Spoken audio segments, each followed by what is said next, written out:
Մեր թվարկությունից առաջ 115 թվականին անժառանգ Արտաշես Ան, որը կարճատև պատերազմում պարտվել էր գահակալին, ստիպված է լինում եղբոր որդուն՝ Տիգրանին, որպես պատանդ հանձնել հակառակորդի արքունիքին։ Նա շուրջ 20 տարի պատանդ է մնում պարթևների մոտ։ Հայոց աշխարհաժողովը քայլեր է ձեռնարկում Հայքի գահի իրական ժառանգին՝ Տիգրանին Հայաստան վերադարձնելու համար։ Տևական բանակցություններից հետո մեր թվարկությունից առաջ 95 թվականին հայերը կարողանում են պատանդությունից ազատել Տիրանի որդուն՝ Տիգրանին, փոխարենը պարթևական թագավորությանը զիջելով Մեծ Հայքի 70 հովիտները, Կասպքը, Պարսպատունիքը, Պարսկահայքը, որոնք Արտաշես բարեպաշտը միացրել էր Հայաստանին։ Տիգրանը պատանդությունից վերադառնում է 95 թվականին։ Հաջորդելով հորը Տիրան Ային, նա 45 տարեկան հասակում բազմում է գահին։ Նա իր կյանքի մի մասն անցկացրել է հայոց արքունիքում, իսկ մյուս մասը պարթևական տերությունում։ Տիգրան Մեծը հմտորեն տիրապետել է զենք կրելու արվեստին, ռազմավարությանը, պալատական ծիսակատարություններին։ Գալով Հայաստան, Տիգրանը թագավորում է մի վայրում, որը ոչ մի կերպ չէր նշանավորվում հայոց պատմության մեջ, և որտեղ մինչ այդ չէր եղել որևէ խոշոր բնակավայր։ Հետագայում այդտեղ է վերխոյանում աշխարհակալ Մեծ Հայքի մայրաքաղաքը, որի մասին հիացմունքով էին խոսում անգամ օտարները։ Նա մայրաքաղաքը կառուցում է մեր թվարկությունից առաջ 80-ից 70-ական թվականներին, Արևմտյան Տիգրիսի ափին, որը դառնում է հայոց նոր մայրաքաղաքը։ Բանն այն էր, որ Արտաշատը մնացել էր հայոց տերության հյուսիսային ծայրամասում, իսկ երկրորդ մայրաքաղաք Անտիոքը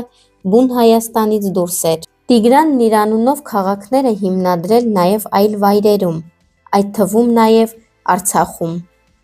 Իր ժամանակաշրջանում նա աչքի էր ընկնում նաև իր քաղաքաշինական գործունեություններով։ Նա ստացել է արքայից արքա տիտղոսը։ Տիգրան Մեծը հանդիսացել է արտաշեսյան հարստության հզորագույն ներկայացուցիչը։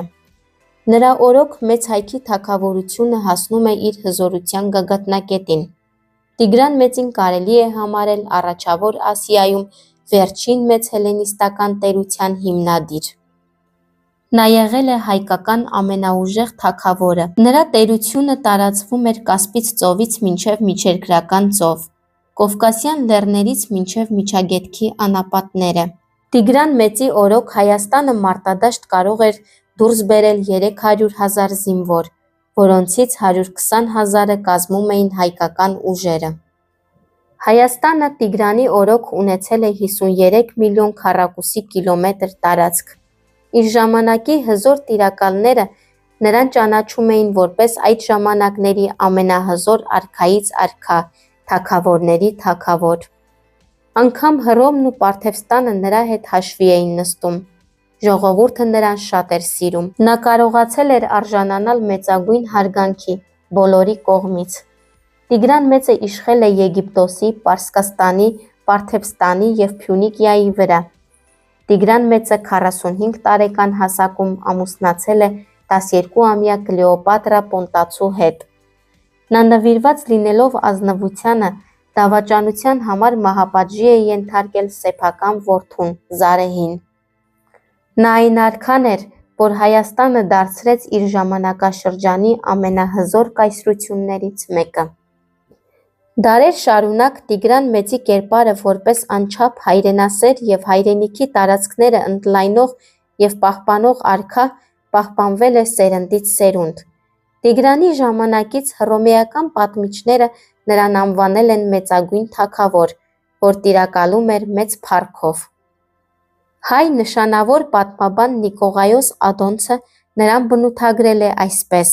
Տիգրան Մեծն իր արժանավոր տեղն է զբաղեցնում Արևելքում երբևէ իշխած տիրակալների շարքում։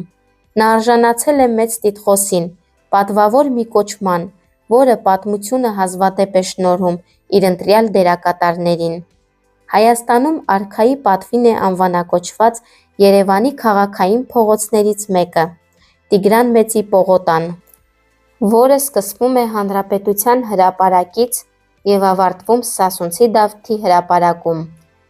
2014 թվականի օգոստոսի 9-ին ուժի մեջ մտած Հայաստանի Հանրապետության պետական պատվավոր կոչումների մասին օրենքով սահմանվել է Տիգրան Մեծի պատվո շքանշան։